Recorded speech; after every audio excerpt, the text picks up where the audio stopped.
ایک گاؤں میں ننھا سا لڑکا رہتا تھا جس کا نام چراغ تھا۔ چراغ بہت ایماندار اور محنتی تھا، مگر اس کا خاندان غریب تھا۔ وہ روزانہ جنگل سے لکڑیاں کاٹ کر بازار میں بیچتا تاکہ گھر کا خرچ چلا سکے۔ ایک دن اسے جنگل میں ایک سنہرا تھیلا ملا۔ تھیلے میں بہت سارے سونے کے سکے تھے۔ چراغ حیران ہوا، مگر فوراً سوچا، یہ میرے نہیں ہیں، مجھے واپس کرنے چاہیے۔ وہ تھیلا لے کر گاؤں کے بڑے کے پاس گیا اور سب کچھ سچ سچ بتا دیا۔ گاؤں کے سب لوگ اس کی ایمانداری سے بہت متاثر ہوئے۔ کچھ دیر بعد ایک امیر تاجر آیا جو اپنے گمشدہ تھیلے کی تلاش میں تھا۔ جب اسے پتہ چلا کہ چراغ نے تھیلا واپس کیا ہے تو وہ بہت خوش ہوا۔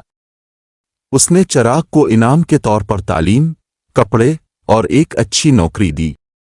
چراغ نے سچائی اور ایمانداری سے نہ صرف اپنا بلکہ اپنے خاندان کا مستقبل بدل دیا۔